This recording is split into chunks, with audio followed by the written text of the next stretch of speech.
Hey everyone, and welcome back to yet another presidential election prediction between Kamala Harris and Donald Trump.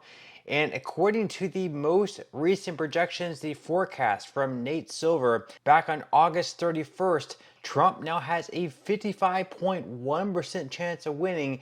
If you look back on August 14th, Trump was just 42.7%. So over the past couple of weeks, Trump has really surged up, at least in Nate Silver's projection forecast. And you can see the chart there up on the screen, how that really swung in Trump's favor. But we still have a couple of months left before people head to the polls to vote. Now, with that said, come November, are you going to be voting for Trump?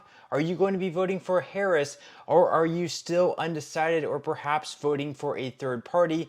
Leave your comments below. But we're going to go ahead and dive right into it. And before we get into the recent polls in this prediction, we are first going to go over the states that are for sure going to be voting for Kamala Harris and the states that are for sure going to be voting for Donald Trump. So we're going to be starting out with the very strong blue states, which are going to be going towards Kamala Harris pretty much no matter what. So starting out, California, Washington, Illinois, Maine, Vermont, New York, Massachusetts, Rhode Island, Connecticut, New Jersey, Delaware, Maryland, and DC. And Illinois, of course, are all going to be going Kamala Harris's way. That gets her 175 electoral college votes on the board right away. Then as far as Donald Trump, the states that he's for sure going to win, he's going to take 125 electoral college votes because he's going to get Idaho, Montana, Wyoming, Utah, North Dakota, South Dakota, most of Nebraska, Kansas, Oklahoma, Missouri, Arkansas, Louisiana, Mississippi, Alabama, Tennessee, Kentucky, Indiana, and South Carolina. Once again, that's going to tally up to 125 electoral college votes. Then we have some states that are probably going to lean and most likely vote for Kamala Harris, and then some states that are more than likely going to lean towards Donald Trump. We are now going to go ahead and dive right into that. So we're going to start out in Oregon, where right now, according to that recent poll, Kamala Harris is leading Oregon by 5 points. So we are going to give Oregon in its 8 electoral college votes to Kamala Harris. Then we're going to head over to Colorado, where in that recent poll of Trump versus Biden, Biden was leading by 10 points, so Kamala Harris should be taking Colorado as well. That's going to be 10 more electoral college votes for her. Then we're going to head down to New Mexico, where in that most recent poll, Kamala Harris was leading Donald Trump by 7 points, so we are going to be giving New Mexico to Kamala Harris. Now we're going to head on over to Minnesota, where right now Kamala Harris has just a 5-point lead in Minnesota. You would expect that to be much greater given the fact that she did select the governor of Minnesota in Tim Walz as her VP. Right now, she is only leading by 5 points, but we are going to give Kamala Harris to the state of Minnesota. That's going to be 10 more electoral college votes for her. Then we're going to head to Nebraska, even though Donald Trump is going to take the majority of the state. Right now in the 2nd Congressional District, which is the city of Omaha, Kamala Harris at the moment is leading by 5 points, so we are going to give her the 2nd Congressional District in the state of Nebraska. Now we're going to head on over to Virginia, where right now, according to the most recent poll, she is leading by 3 points. So we are going to give Kamala Harris to the state of Virginia. That's going to be 13 additional electoral college votes for her. Now we're going to head over to New Hampshire, where according to the most recent poll, she does have a 5-point lead.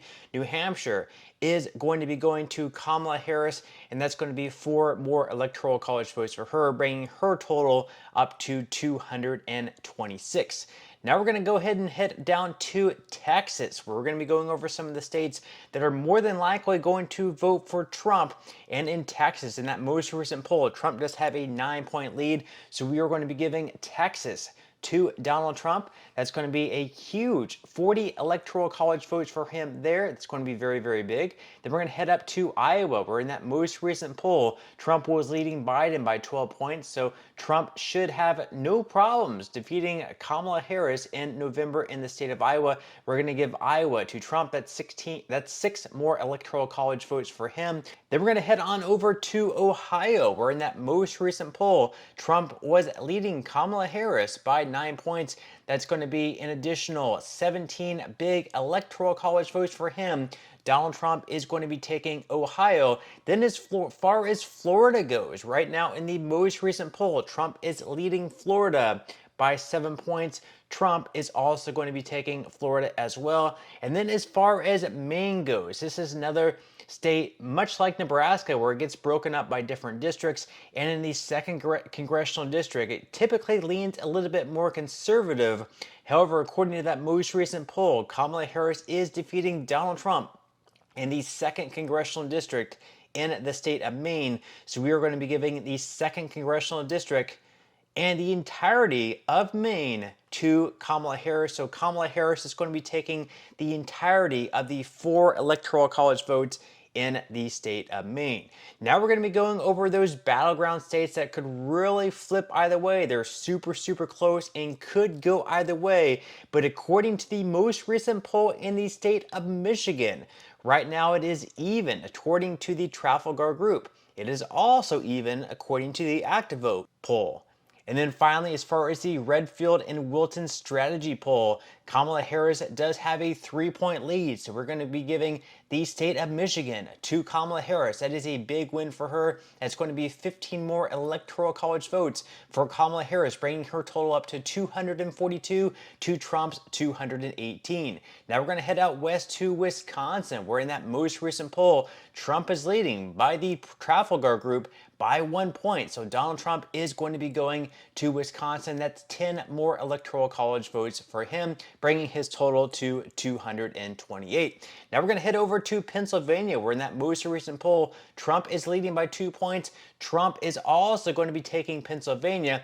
That's going to bring his total up to 247. That is a huge state to win. He has now surpassed Kamala Harris. Trump at 247, Harris at 242. Now we're going to head a little bit south down to North Carolina, where in that most recent poll, it is dead even, a tie in North Carolina. However, in the poll before that, Trump was leading by 1. This is very close, but North Carolina is going to be going to Donald Trump. Now we're going to head further south down to Georgia, where in that most recent poll, Kamala Harris is winning Georgia by 1 point. So that's a huge state for her to steal. That's 2 elections in a row. If that happens, where the Democrat president running against Donald Trump would happen to win, we are going to be giving the state of Georgia to Kamala Harris. That's 16 huge electoral college votes for her. We now have 2 states left up for grabs. Who's going to take them? We have Nevada and we have Arizona. We are going to start out in Nevada, where in that most recent poll, Trump is leading by 1 point. We are going to give Nevada to Donald Trump. Now, take a look at the score up there. We have 269 to Trump, 258 to Kamala Harris, and we have just Arizona left to go. Now, if Kamala Harris happens to win Arizona, it brings her total to a tie. It would be 269 for Harris, 269 to Trump. And then at that point, it would be the House of Representatives deciding who the next president of the United States would be. It would be them voting between Trump, Harris, and other candidates. So it's going to come down to Arizona in this one. And in the most recent polls, we actually have a tie, according to that Insider Advantage poll. However, according to the one before that by Redfield and Wilton strategy, Trump was leading that by 1 point. So we are going to avoid the tie, and Donald Trump is going to take Arizona and its 11 electoral college votes. In this one, Trump wins 280 to Trump, 258 to Kamala Harris. But with that said, leave your thoughts and comments below. What do you think about this map? Do you agree? Do you disagree? Leave your thoughts and comments below. But that's all we have for today's video. I would definitely appreciate if you could give this video a like. Consider subscribing to my channel if you have not already. And I will see you in the next one.